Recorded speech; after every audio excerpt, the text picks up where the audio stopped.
Hey guys, welcome back to According To. I'm Megan. And I'm Ciera. This week we are back with another Reddit episode, an Am I the A-Hole subreddit episode, which is one of my personal favorites. Yeah, it's one of your guys' favorites that we do, and I also love reading these different situations that people find themselves in. I think I found some good ones this week.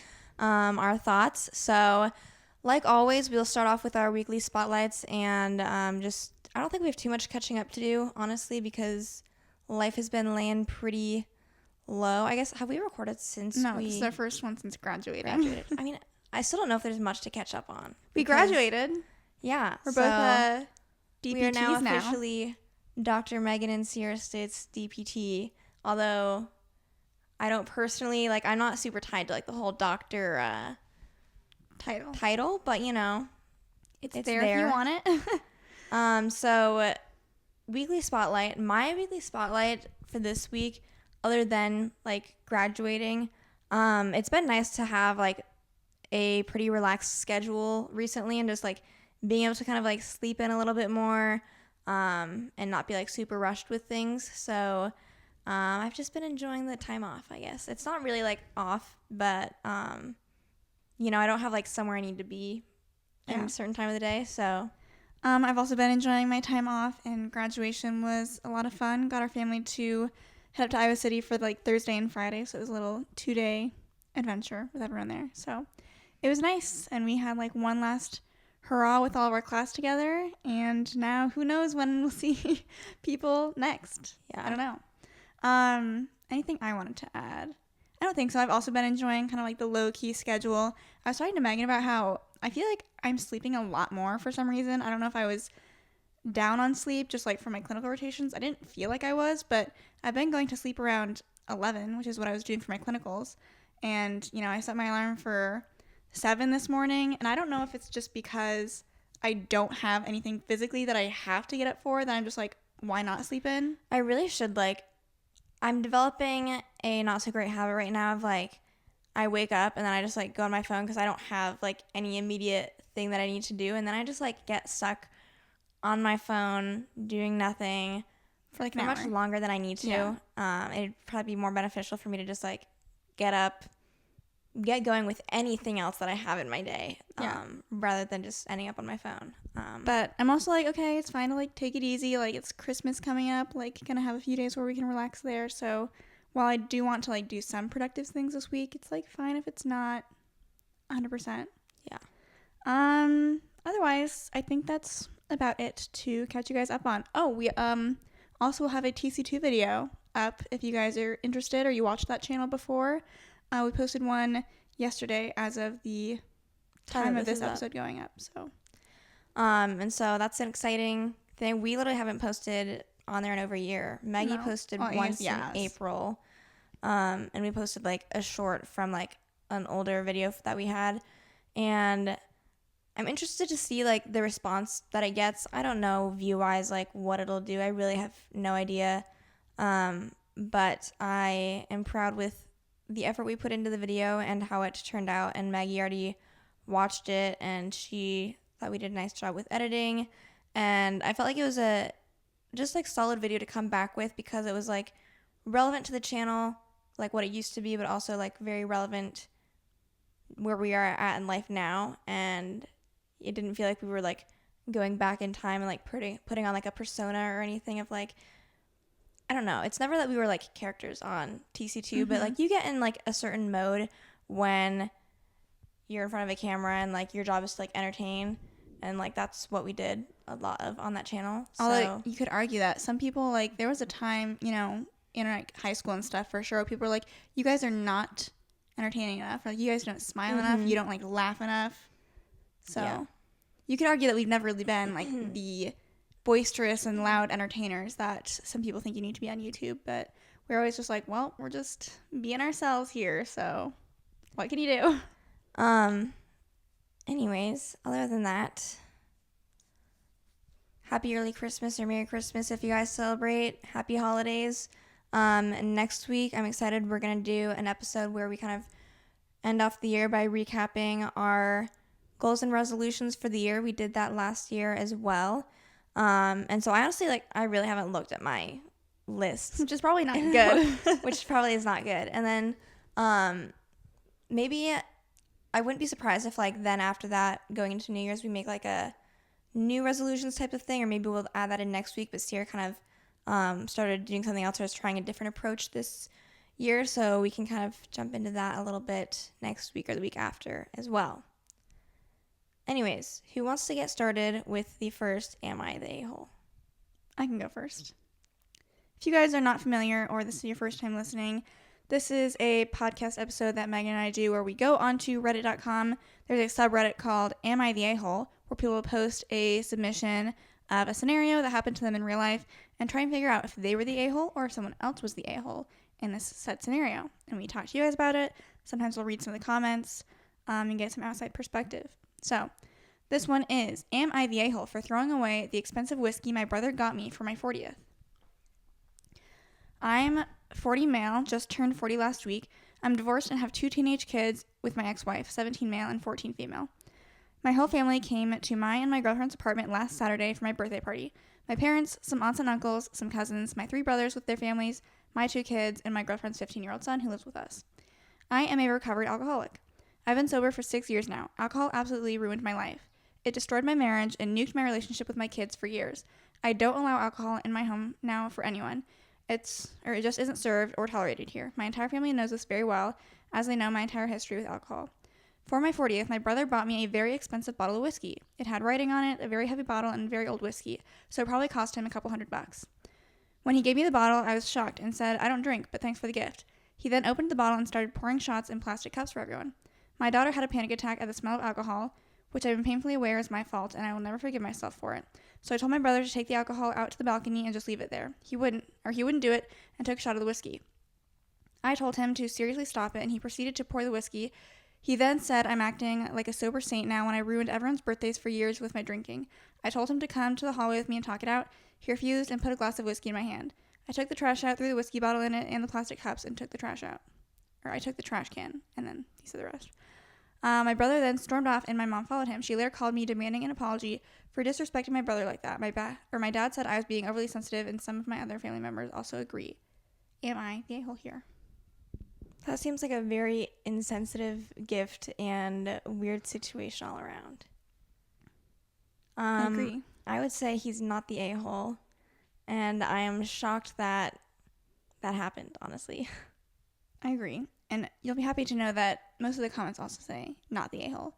Because clearly his brother didn't get him, like, that present for him. Like what was it for? We don't really know what the present is for. If we know that his brother... Seems like the brother was, like, trying to cause... There's no way you bring a nice, expensive bottle of alcohol to your sober brother without thinking, this might cause some issues. Like, drama. Might not be good. So I don't know if, like, him and his brother have, like... Maybe his brother has, like, these pent-up feelings of, like, him saying... resentment. You've ruined all of this in the past, but that's still very uncalled for. And why would you ruin a birthday celebration with that?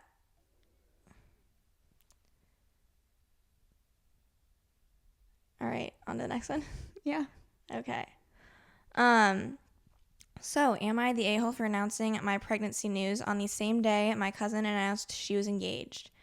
Now, when I first read this, I was kind of like, probably. Like, it's not that big of a deal, but I was kind of like, you can't let someone have their moment, like, for one day. Is it about drinking? Is that how the... What? I was, like, asking if she was at an engagement party, and she was like, oh, I can't drink, and then had to, like... That was my guess. No. So here's the story. I, a 30-year-old female, am a part of an extended family group chat on Facebook. My family rarely chats in the group unless there is a big life event happening or we are organizing a family event. Earlier this year, one of my aunties, however you want to say it, asked if anyone had any life updates to share. My cousin, 30-year-old female, had a particularly big life update and announced she got engaged to her partner of 7 years first. All of the family, including myself, congratulated her, and I was genuinely very happy. I didn't think too much of it at the time, but I thought since we were going around sharing our life updates, I thought I would only be fitting to announce my pregnancy in the group chat as well. All of my family congratulated me as well, and everyone seemed really excited about my baby news, including my cousin. A couple of days later, my cousin messages me a long paragraph, absolutely furious. She accused me of stealing her spotlight, announcing my pregnancy on the same day as her engagement, although she seemed happy for me in the group chat the day before. I immediately apologized to her and felt so guilty after the fact. My cousin never messaged me back after my apology, and I didn't talk to her again for the rest of my pregnancy. Yeah. This is so stupid. She's obviously not the a-hole. One, if you cared that much about like your engagement announcement, you would have posted it on Instagram or Facebook or wherever if you wanted like that big congratulatory thanks. And like most people don't rely on it from like their extended group family to like give them that congratulations. And like your aunt is the one that did the prompting of anything. So anyone was welcome to share any news that they wanted to. Like, it would be weird if she didn't respond and say that she was pregnant. Because she's like, any life updates? Pregnancy is a big life update that you would share if prompted. So, yeah, I thought, in that sense, I was like, that's very dumb. And normal situations, like, if someone was at, like, let's say there was, like, a family gathering going on and you had no, like, intention of, like, sharing your pregnancy quite yet, and, like, you were there celebrating, like, someone else, I think, like, you can hold off, like, a week or something, and it would be fine and more appropriate, because I do think like it's just the polite thing to do to like let people have their little spotlight moment if you know they kind of like intended for that to be the case. In this situation, no one was planning on having that spotlight kind of moment. To me, it comes to like the point of if it was prompted or not, and this is like back to what you were saying. If you were in that scenario where like it's a celebration and someone brings up they're engaged and no one is prompted to ask you about your pregnancy status or any other life update status, then you don't share because you weren't prompted. It's not pertinent to the timing right then. And so, like, if someone had, like, asked you straight up, or, like, if I got to the example of what I was saying where it's, like, you were at a party or something and you weren't drinking and people were, like, pestering you about it, yeah, you could try and just be like, oh, like, I don't want to drink right now. But, like, some people probably just say, like, I'm pregnant, I can't drink right now. So in that sense, I also feel like that wouldn't be your fault or your problem because that's why you're not drinking. So that's why people probably shouldn't like just ask why people aren't drinking, because then you're gonna spoil the surprise. Yeah. Or some people like do these like elaborate things to like make it look like they're drinking when they're not. I just don't pay that much attention, honestly, to like ever even like notice. I will say, because Haley is pregnant right now, if she hadn't told us like as soon as she did, and, like, we would have been at, like, family gatherings or, like, out to restaurants, and she wouldn't have been drinking, I would have been like, that's strange, because, like, not like Haley's, like, a big drinker. It still is strange to me, like, if we go out to a restaurant, like, she usually is ordering, like, a beer or something, or what have you, and she's, like, it's either water, or, like, she's joined us, like, with Coke now, which she's always liked Coke, but never quite as much as we have, so I'm just like, oh, yeah. Oh, yeah, Haley can't have any alcohol, but I would have probably caught on to Haley, but like other people, I don't know anyone's like drinking habits, so I've been like, okay, doesn't matter to me. Next one I have is, this one was deleted. Okay, I have to go to my next one. Am I the a-hole for not making my children be quiet while my wife had a headache? I had originally pulled this one over and I didn't read the specifics, so I'm curious to. Okay. What's your initial thought? Yeah. Been with my wife for 2 years. I have 2 children from a previous relationship who are 5 and 8. Currently 7 months pregnant, been married and living together for 5 months. It's been an adaptation for everyone, mostly the children. That was all word for word what he said, not me. Adaptation? Yes. Adaptation? During our relationship, even before living together, I knew my wife got the occasional headache. She takes painkillers but says they don't help, so she'll usually spend the day in our bedroom and sleep. Kids are at home and my wife has a headache. I'm working from home. Kids are doing what they normally do, playing. Wife texts me asking to keep them from making so much noise. I was in a meeting when she texted, so I didn't actually look at it until an hour later. She's upset, but the way I see it is it's the children's home. They're playing. What am I meant to say? My wife has a headache. Go read a book. I don't think I'm the a-hole, but my wife does. Figured I'd ask here. I'm going to approach this from if I was in the same situation. Honestly, like, I'm quite lucky. I don't really ever get headaches at all. But even when I get, like, the slightest bit of a headache, I'm kind of like, I can't, like, I have, like, a headache, or I just, like, it makes me happy I don't have worse headaches, because I am someone who, like, I really feel like I can't do much when I have a headache going on. So if I had, like, migraines or something like that, I can only imagine how, like, debilitating that could be. If I was, laying in bed with a pounding headache and, I asked my partner, hey, do you think you could get the kids to quiet down? Because, let's be honest, there are things the dad's kind of like, oh, they're home. I shouldn't have to, tell them to be quiet. But, yes, the kids could probably find, something else to entertain them that is not quite as loud. I'm, so hardcore. He's the a-hole here. I'm not necessarily mad about the fact that he didn't see the text for, the first hour. That's whatever, okay? Fine. He didn't see it. That's not something he could control. But it's more so his, thought process after the fact. What am I supposed to do? He's they're kids. Kids will be kids. They're just going to play. It's have you never directed your child's behavior before? You can not discipline them because they're not doing anything wrong necessarily, but redirect. Tell them not to do that. Change the activity, or our dad used to implement quiet time before you go to bed. Kids are enforced to be quiet at different times, or when you go to church or something, or if you're at a funeral, people tell their children to be quiet and they enforce that behavior. And so I think it would be appropriate if your wife is who you love so dearly is in bed with a headache. She's like, hey, can you please make them quiet down so I can relax a little bit more. That's not a big ask. And as a parent of children who are 5 and 8 years old, presumably you've done that at some point. Have them quiet down a little bit. And it's their home, sure, but that's are you gonna let them write on the walls too? Because it's their house? No. So a lot of the comments for this comment made me laugh. Quote, my wife has a headache. Go read a book. Yes, that's exactly what you should say. My daughter is 3. When I have a headache, I say to her, honey, would you please quiet down? I have a headache. And then she calms down. So your kids should be able to do this too. Someone's like, it's almost as if that's how you teach children empathy. Okay. Next one is, am I the a-hole for naming my son after my sister's ex? The next one I was going to see is deleted. Ciera, yours are falling apart. I know. People post these, get the answer they want, and then they're like, delete. Because everyone makes I remember spam throwaway. I'm going to paraphrase. Okay. This one also says, made a throwaway account for privacy. Which I'm also kind of I get it, but also if the person you happen to be explaining this, if someone was involved in the situation you're talking about, then they found this, some of these are too specific. You're going to know exactly I have a side note. Which I think I had to make a Reddit account at one point to continue looking at this stuff, but I definitely did not make this username, which I will not share. But do you see that? I did not write that. So I'm do they just throw something together? So I, 29-year-old female, have 2 daughters, and I'm currently expecting a son with my husband, Max. My stepsister, Allie, 33-year-old female, was married to Rob, who through the years has become good friends with Max. Allie, are you keeping this straight so far? Kind of. We have the wife and her new husband, Max, but she has an ex. And then Allie's her stepsister, married to Rob. Okay. And Rob and Max are friends. So, Allie and Rob named their first son after Max. Not the same name, Max/Maxwell. I think they're saying that his name's Maxwell. I don't really know. And we always, or maybe she's just saying because Max is the fake name she's using. I don't know.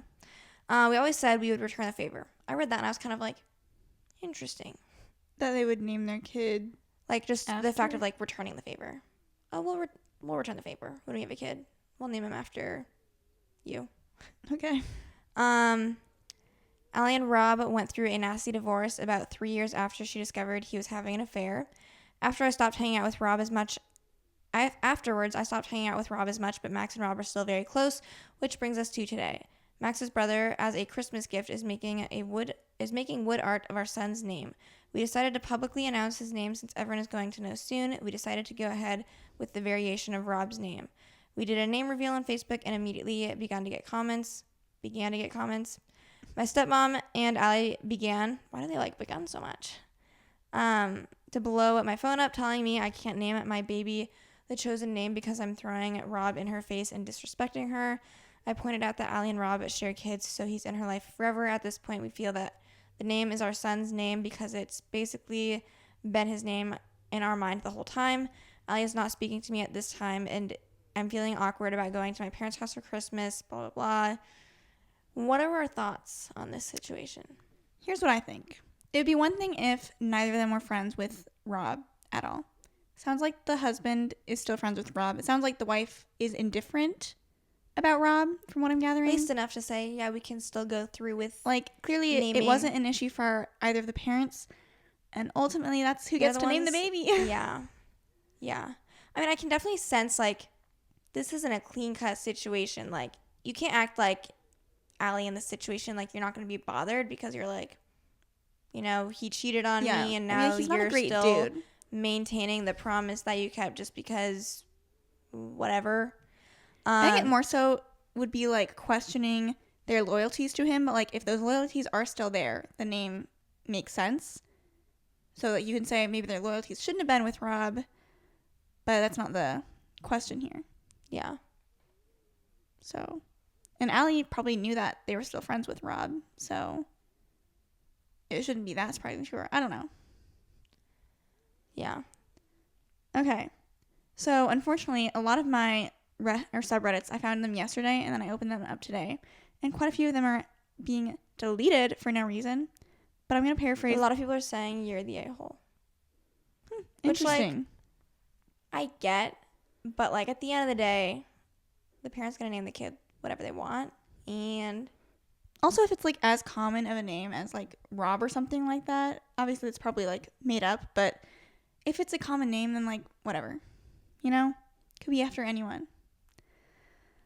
Okay, this one, unfortunately, I don't have all the details because it was deleted. But I do have the title, and I think I can paraphrase. So, am I the a-hole for booking my wedding on my bridesmaid's 30th birthday? So, from what I remember, this couple had their wedding scheduled, and then due to some unforeseen circumstances with one of the groomsmen who wasn't available on that date, they changed it to the following weekend on the following Saturday. And then, like, they realized after the fact, like, oh, like, that's this bridesmaid's birthday. So the bride was jokingly like, LOL, like, hope you're okay with, like, my wedding being on your 30th birthday. And then from there, the bridesmaid got upset because she thought it was, like, inconsiderate that they changed the wedding to be on her birthday. So what are your thoughts? Everyone has their own, like, everyone cares about birthdays differently. Some people are huge birthday people, and some people aren't. I think in general, like, had she picked that date first, would it still be that big of a deal? Like, you don't make someone change their wedding date. Someone makes their wedding the day that they want, and that's like, okay, I guess I'll be there. And, like, no offense, but the wedding is more important than your birthday, in my opinion. Celebrate your birthday the weekend before, the day after, the weekend after. Or, like, I also do remember, I just remembered that the bridesmaid was like, well, you better, like, sing happy birthday to me, like, at your wedding and, like, give me a cupcake or something. I'd be like, wait to make the day about you.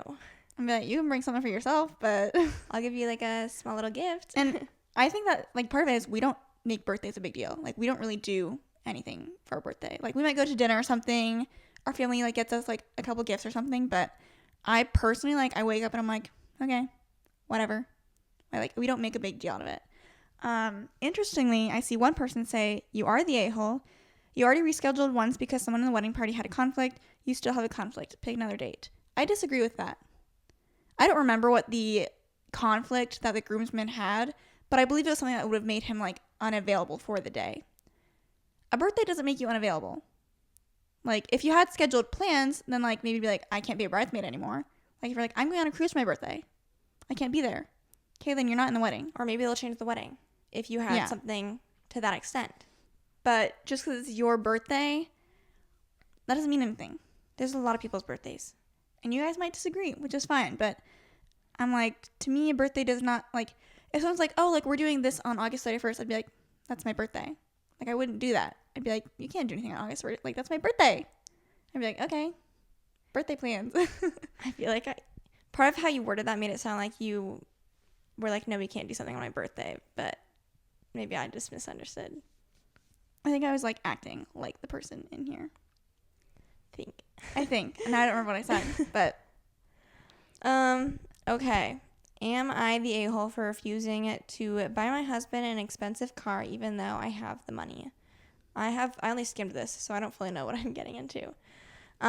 So my husband, 35-year-old male, and I, 30-year-old female, have been married for the past 10 years, and we have 5 amazing daughters together. That is a lot of kids. Because of that, I dropped out of college and have been a stay-at-home mom for the past 10 years when we had our oldest daughter.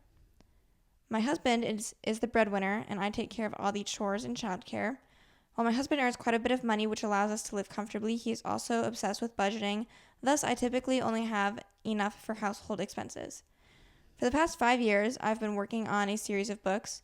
I've been writing everywhere I could, 5 minutes here, 5 minutes there, and while I sacrificed a lot of sleep, I have managed to finish my series unbeknownst to my husband.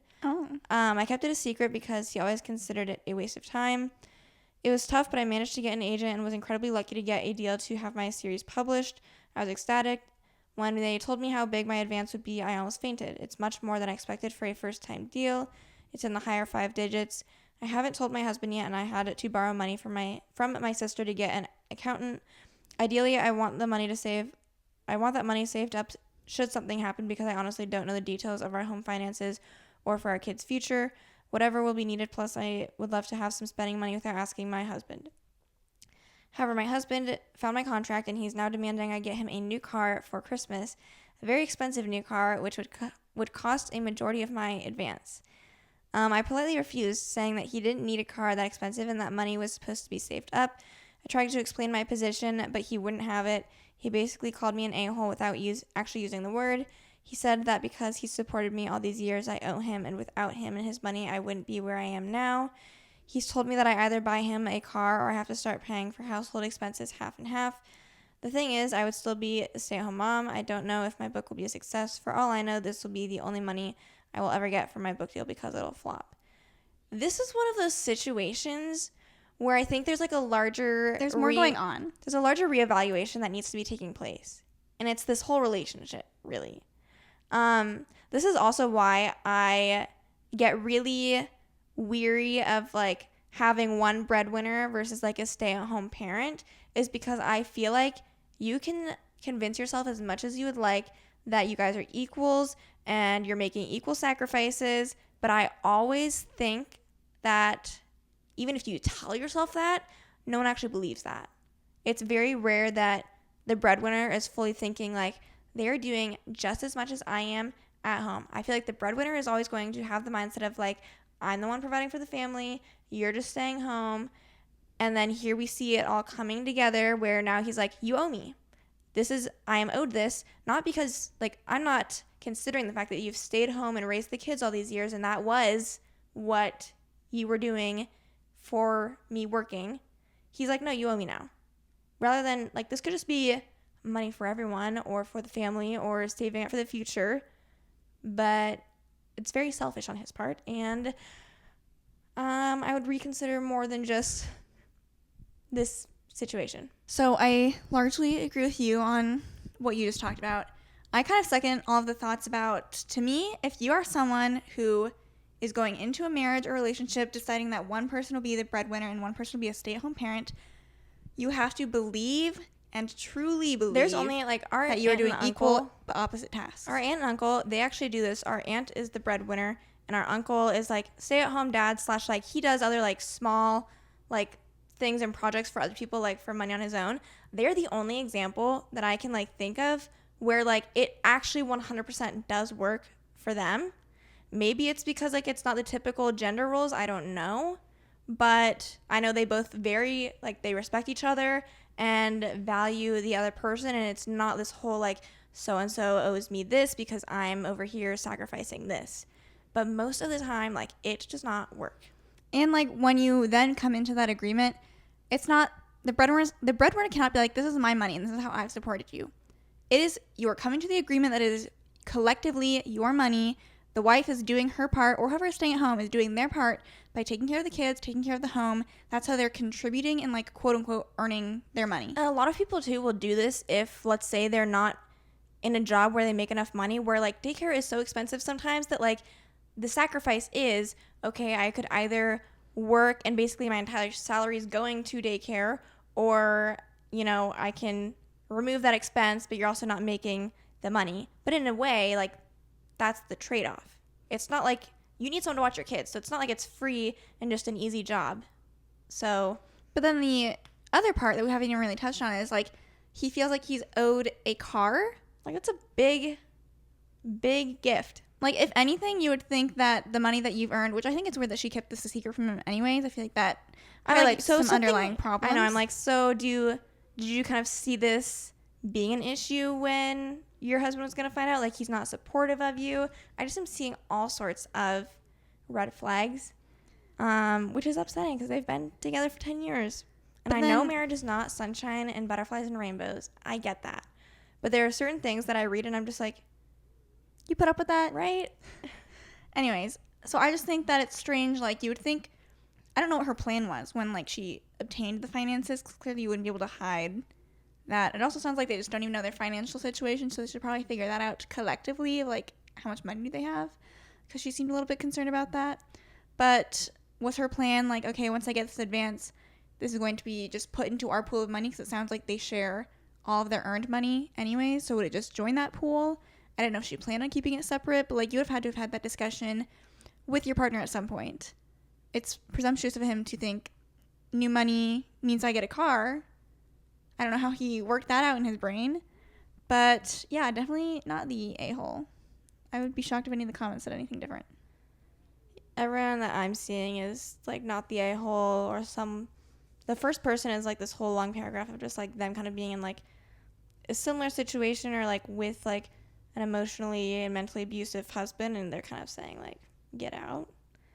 Which obviously, like, we're only reading a couple paragraphs on Reddit. That's not enough to, like, demonstrate a whole 10-year relationship with someone. But there are certain things that you read and you're just kind of like, I don't think I'd let that fly in, you know, me and my relationships. So, yeah. Hope the best for her. Okay. Next one is, am I the a-hole for not wanting my husband to go to his ex's funeral? I'll admit I'm biased right off the bat. I couldn't stand her. I call her his ex to myself and others. He called her his friend. We're all in our early 40s. She died recently of an aneurysm. I've been with him for 10 years now, but he'd known her for 20 plus. The way he tells it, they were friends in college, decided to date, got married, then realized they weren't a great couple and decided to just be friends. All that happened years before I met him. He was clear early on that she was important. A couple months into dating, it came up that his friend was actually his ex-wife. He explained the above to me, saying she was one of his closest friends and that it was purely platonic. I expressed some discomfort at him being so close to his ex, and he told me, that's fine if you have a serious issue with it. Let me know now and save us some time. I'll choose her. I like you and all, but I've known her for over 12 years, and she's one of the most important people in my life. You'll have to be okay with that if you want us to be a thing. When we were engaged, I asked again. He gave me this perplexed look and asked, why would us getting married affect my friendships? I sucked it up and went along. I resented every moment of knowing her, especially when we had to be social. She understood some part of him I couldn't. Her husband was friends with mine as well, so it wasn't like I could use him as an angle. He'd have lunch with his ex. They'd go to their geeky movies and whatever. The few times I brought it up, he said, we had this conversation before. You had your chance to back out. She died after they had lunch the other day on the way to the car. He spent a bunch of time crying, but honestly, I was relieved. He was working with her husband on funeral planning. I told him, you don't think you're going, do you? My argument summed up, she's dead, so she's not a factor anymore. He doesn't get to use this she's my friend excuse since she doesn't exist anymore. He had his cry for a couple days. He gets to be done with mourning her already. There's no need for him to go to her funeral since I wouldn't want her at his. He was the angriest I've ever seen him, and when I told him that, implying that he'll be going no matter how I feel and that he's willing to burn this to the ground while holding up his wedding band. Besides you, she was the closest friend in my life. Him, her husband, and my sisters are calling me an insensitive a-hole over this, all saying that there was no romantic aspect to the relationship and that I'm heartless. Her husband went so far as calling me a ghoul for how I've reacted. I never felt the relationship was appropriate, and I hid that for years because I wanted to be with my husband. Now that she's gone, I don't feel I should have to hide anymore and can speak freely. Yikes. She said all that about herself on the internet. There's a lot of layers. You know, from, like, personally speaking, I would have my own thoughts on, like, someone that I was in a relationship with still being so close to their ex, whatever. That's kind of like that's a separate thing, and we can talk about that a bit as well. But it was something she kind of agreed to by continuing with that relationship and marrying him. And as stated in that, they were still friends throughout. Like, it is absolutely bizarre to me for her to think that, okay, no, now you don't get to go to the funeral. This is where it stops. This is where I draw the line. Right? The last thing you could possibly do for her. This is where I say no. So I think she's absolutely 100% being the a-hole in this situation. I don't even think it's particularly strange to go to an ex's funeral. You know, I don't really think so either. Because I feel like, you know, if things ended well enough where you feel drawn to go mourn that person that you knew, that's kind of what the funeral's there for. So, yeah. I even honestly, like, when you were reading that, I had some looks to the camera and just like was shocked at what she was saying. Especially because, like, obviously she herself, like, she had the opportunity in this situation when she was dating this guy before getting married to kind of evaluate, you know, taking his word for like the relationship, but also like she herself can evaluate, does it truly seem like it's just a platonic friendship? Are there things that are making me uncomfortable? At any time, she could have stepped out and said, I know this is what you're saying, but like not the vibe I'm getting. Don't feel that way. It makes me uncomfortable, so I'm going to have to like not continue this relationship. She didn't do that. So obviously, she didn't get that vibe, or I also think it would speak volumes as to like what other surrounding people like think about their relationship or their friendship. I mean, clearly before she even came into the picture, like they had been married, been divorced, and were still friends. Right. Which like, so that already tells you like they themselves decided like we're not work as a couple. So I feel like that tells you something. I understand people's discomfort with the idea of their current partner being friends with their ex. I feel like it depends on the situation. You just have to like, you just have to feel it out, and at the end of the day, it depends on what you think and how you feel about the situation. But it sounds like his ex-wife was happily remarried. It sounds like they were all friends except for this person here. Did not want to be in that friend group.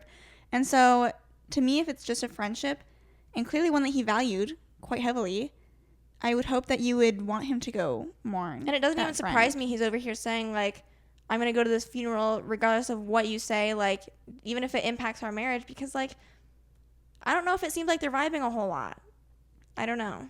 I loved the comments on here, so I'll read a couple. You're the a-hole. When he divorces you, he probably won't have to explain his friendship with you to the next woman, because seriously, who'd want to stay friends with a woman who treated you like this? That was 80 upvotes. Or 80,000 upvotes, my bad. Not just 80. 80. Someone said this is heartless. Someone said, I really hope you don't have children together so that when he divorces OP, he can cut contact for good. So everyone here is like, what? Someone said, you're the a-hole. Congrats on your impending divorce.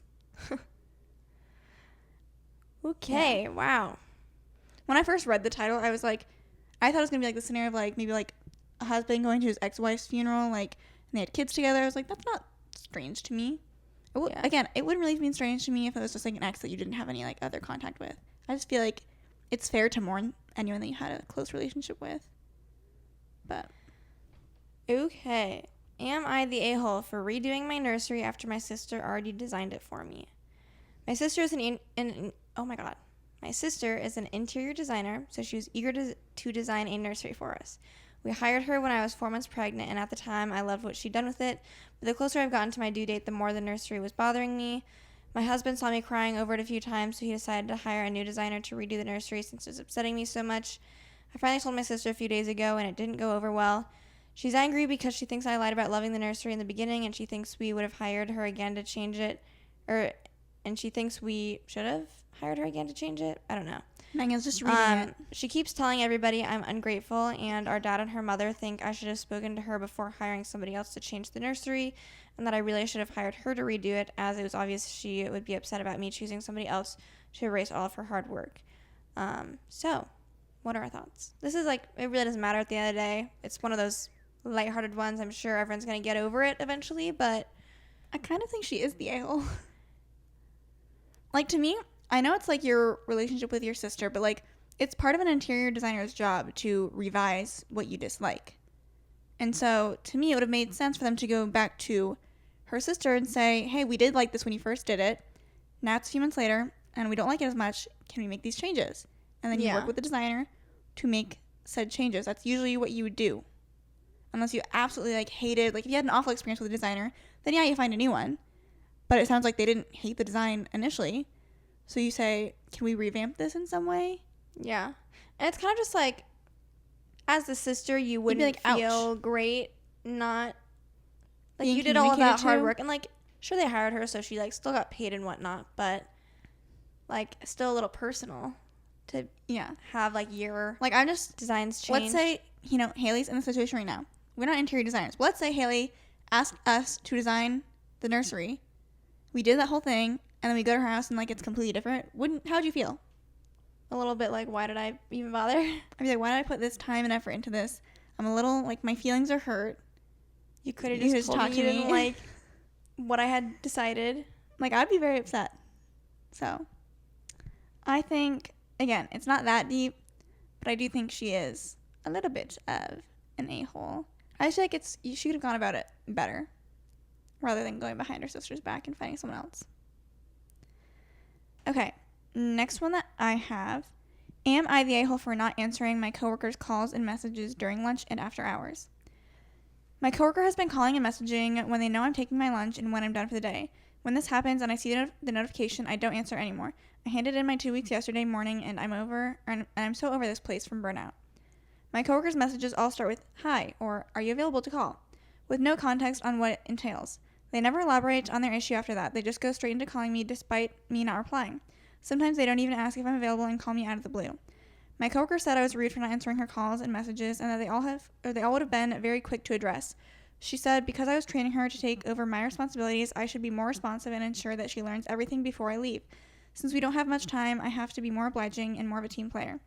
My other coworkers heard what happened and are saying that because I used to always go above and beyond to help everyone, I should continue doing that until I leave. They have additional context, but what am I? I'm curious what you think right now. What is she doing for the rest of her 8-hour workday? Like, why is this all happening when she's supposedly on her breaks or off the clock? What else are they doing? I don't have that context I just feel for like you. That's the simplest solution here. My guess is that, let's say, for the sake of the argument, that everyone else is busy doing, like, their tasks during, It's not my job to teach someone outside of my workday. Like, I will say that. Okay. This is some additional context she added. Or he, I don't know. I used to do overtime every day, and whenever people reached out to me after my day was done, I would answer. This sort of expectation was set from the start when I was reprimanded for leaving on time during my training period. My manager said I wasn't a team player. This meant staying back an extra 3+ hours a day and responding to emails and messages on PTO. I would have been like, I gotta go. This place isn't for me. Yeah. I'm heading out. 3+ hours a day? That's like, sorry. I know some people are, like, willing to work and grind as, however it takes. Some people are like that. They're some ready to sell their souls to the big corporation. I'm not. It's like, I was on my, like, clinical rotation, and, like, I'd be doing, like, scheduled to work until 4:30, but, like, we finished our day with, like, seeing patients at 3:30, so we had, like, an hour at the end of the day to do notes. It'd be, like, 4 o'clock, and I'd be like, shoot, I gotta go soon. Yeah. Like, that's, like, I got all my work done, obviously, but, like, I do not stay later. Always intending to be gone except for my second clinical rotation. A certain time. I do think that it's kind of hard knowing that, like, this is the company's culture she's in, and it was something she abided by in the past, so that's kind of, like, the expectations that everyone has created. But, like, she's leaving in 2 weeks. She probably is just like, look, you guys, I've only got so much left to give. You already know I'm leaving. Let's try and figure out how we can make this work during the workday. Everyone can learn what they need to learn, but I'm not staying 3+ hours to finish training someone. I think, like, I can see this from both ends. Like, I can see being annoyed from the poster's point of view, and I can see being annoyed from, like, the other person's point of view, where it's like, I'm literally just trying to figure out how to do my job. Yeah. Like, I can see it from both sides. And I don't think you're necessarily, like, I don't think one is right or wrong. I unfortunately think, like, I don't know if the poster of this was, like, tasked with being the person in charge of training them, or if there's supposed to be someone higher up in the company who trains this new person. Because I saw some people saying, like, oh, it shouldn't be your job to, like, train someone. But I don't know that. Like, maybe it is part of their job to, like, train someone who takes over their role. I don't know. So if it is part of their job, then, like, they need to figure out how best to incorporate that within the actual work hours of the day. If it's not part of their job, then you should be like, go talk to Billy over here. Direct you to someone else. Who's the manager or whatever. Yeah. Whew, that's a lot of work. Like, just 3 hours every day? It sounded like that was, like, towards the beginning. But, yeah, I wouldn't be staying 3 extra hours if I didn't have to. Hopefully did she get paid overtime? PTO sound like unpaid time off. I don't know. Okay. Would I be the asshole? I usually don't say that, but anyways. You're just reading. For taking away my son's Christmas presents. So, I, 37-year-old male, 2 children, 13-year-old male and 4-year-old female. Both have different mothers. I have 60-40 custody of the son due to his mother's job. I've been with my wife, we'll call her Amy, 26 for 5 years. That means Amy was only 21. There's an age gap here. It's a fine age gap, but I was just like, that's a big age gap. Anyways, Amy is deaf in one ear and partial hearing in the other. Layla, that's the daughter who's 4, which I think is Amy's, is learning sign language, or it's called Makaton at their age. I don't know. Okay. We offered to Charlie the opportunity to learn sign language, and he passed up as he's busy with sports, which is fine. None of my family speaks sign language. Amy can read lips and does speak, but she's more comfortable with sign language. We've had problems in the past with my sister, 25, teasing Amy on her pronunciation. She calls it teasing. I say if you can't do it to the person's face and make them laugh, it's bullying. But I've called her on it and put it to bed. I recently overheard Charlie mocking Amy's pronunciation too, or the way she speaks. I don't believe I have to give warning to not mock someone over disability. I told him he's grounded until I decided that what his punishment should be. I told Amy about taking away his Christmas presents. She doesn't want to, as she doesn't want him to resent her, and says Christmas isn't the time to punish him. Overall, it's my say. So, would I be the a-hole? What do you think? What do you think? I was half paying attention because I was trying to find another one that I could share. So do you know what's going on? The son made fun of Amy, his wife, for not pronouncing words correctly. I feel like... Why would he be the a-hole? Mm-hmm. Why would he be the a-hole? I think he probably wouldn't be the a-hole, but I do think it would get turned negatively on to Amy, his wife, because I feel like that perception is just like she's obviously like the target, or like the reason that the dad's taking action in the first place.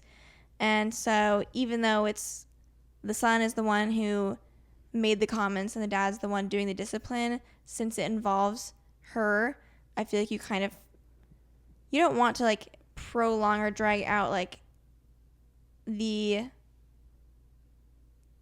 don't want to make this bigger than it is, or like have this become like a larger issue. And so I don't know, I'm like, Christmas presents, like maybe would do that, or like I could see like for Amy, like the wife, I could see where she's like, well, don't make it like worse. Don't make him like dislike me more, or don't whatever. So in that sense, I think maybe this isn't like the best punishment idea. Yeah, I think that you can reprimand him without doing like the Christmas present route. Because I agree with you. I think that like if it's like the Christmas presents, then like all of a sudden this little boy has in his head like, well, I didn't get presents, Christmas of 2020 because Amy can't hear, and like I was making fun of her, and Dad didn't like that, so now I don't like Amy. A lot of people are saying that he would be the a-hole. Someone said, taking away Christmas presents is an easy punishment, but not a thoughtful one. The punishment doesn't fit the crime and will only result in your son resenting both you and your wife. Someone else said, what about having to volunteer for the holidays? I think volunteering shouldn't be a punishment. He's already grounded, so I just feel like, what would you do if it wasn't Christmas time? Just do that. Yeah. Okay. This next one, I liked the drama of this one, but I also thought it was kind of weird. Am I the a-hole for telling my brother's new fiance she isn't my kid's aunt? I, male 31, and my wife, female 30, have 2 kids, male 5 and the other female 2. I also have 2 siblings, an older brother, male 35, and a younger brother, male 29. Me and my older brother both have kids. My younger one has none and has bounced from fling to fling. However, in 2020, before the pandemic hit, he meets this girl, female 23. We'll call her Amber. fake name. From day one, he was obsessed with her. They started dating, and when we thought we'd only meet her once, then and never again, they stayed coming around. We were all happy to see my brother get serious about someone, even if they were a bit younger than him, which I was like, 23 and 29 isn't that big of a difference, but whatever. I digress. However, as Amber started spending more time around our family, collectively, we all noticed certain things we didn't like about her. For a couple of examples, she would move something in whoever's house we were in and say, "This looks better like this, so I moved it for you." Or she would get into people's stuff and say, "We're family now, so we can share," such as when she used my sister-in-law's lotion and makeup without asking. But this was the thing that made us all dislike her. She would constantly talk proudly about how she turned my, quote, spineless F-boy baby brother into a man. Okay, unnecessary, but he was a player before, so I get the joke. But then she added, "I'll do what your mom couldn't and teach him to be gentlemen." And yes, she really has said that on more than one occasion. We've all mentioned these things to my brother, but he brushes it off or says, "I love her, dude. What can I do?" And well, he proposed to her at the beginning of 2022, and no, she hasn't changed her antics since 2020. Anyway, Amber came over to my brother for my wife's birthday party. Of course, my kids were there too. Amber, I'm in front of a house full of mine and my wife's family, says, "Oh, it's my favorite niece and nephew." Before picking up my daughter, she added, "Am I your favorite auntie?" in a baby voice, as she was saying it to my daughter. I walked over and took my daughter out of her hands and said in a calm but stern tone, "You're not their aunt, so please don't refer to yourself as their aunt." She seemed taken aback and immediately got defensive, saying, "I'm marrying your brother, so I will be their aunt by marriage." I just shrugged and calmly responded that I didn't care if they got married. She would be Mrs. Amber or Amber, but she was not their aunt. A few people heard and pretended not to, but Amber was upset and left, and my brother came in asking what happened. After I told him, he said I was an a-hole and took off after Amber. What do you think? Okay, this girl's being petty. Like, the lady sounds annoying. Do not get me wrong. I don't think I'd like her either. It's a dude that posted this. Okay, whatever. I don't think I'd like her either, but she is going to be their aunt. So, like... That's what made me, like... So... You're just wrong. Which then, it was interesting, because some of the comments differed by saying, like, an aunt or an uncle is a title that you earn. And so if you don't want your children to, like, refer to someone as their aunt or uncle, then they don't have to. And I'm like, okay, like, they don't have to, but, like... Generally speaking, it probably wasn't wrong for her to assume, like, oh, I will be your aunt, because, like, I'm going to be your aunt. I'll be married to your uncle. Therefore. So, yeah. Like, I just think it's one thing to dislike this person, like, it sounds like they're an annoying person. So it seems fair to maybe dislike them. But to, like, take, like, that's your out by being like, you actually aren't their aunt. Or aunt. I don't know how I say it. I say both, just so no one can correct me. Yeah. That just seems like that's your hill that you're going to die on. It's a weird one. Yeah. I'm trying to see if anyone else said anything different. Someone said, "I have aunts I've never met. They're still my aunts." Like, you don't it's have more to of a like familial aunt, thing. Everyone has family they don't like. Like, that's probably just going to make them not person is for you. So. Okay. Am I the a-hole for telling my boyfriend to stop talking about his kidney donation? Okay. Me, late 20s male. My boyfriend, early 30s male. Background. In January of this year, Kevin anonymously donated a kidney to a stranger. I was incredulous at first, but this is apparently an act which is done by some members of or in certain political circles. What? It has, like, effective altruism in parentheses there. Okay. Anyways. Regardless of anything else I have to say, this is an incredibly selfless act that saved someone's life. I started dating Kevin in April. We met through a mutual friend, and we've been living together in a new city for the past 2 months. We are very happy together and share the same group of local friends. He is very smart and charismatic, but sometimes he thinks about things a little too logically and doesn't understand people's emotional reactions. As long as I've known him, he has brought up his anonymous kidney donation to our friends whenever it is relevant in the conversation. Right now, I have to say, if I donated an organ, I'd be bringing that up all the time. Really? I just feel like, oh, like, you know, when I donated the kidney, like, I feel like it's also, like, it's fresh right now. He donated it in January.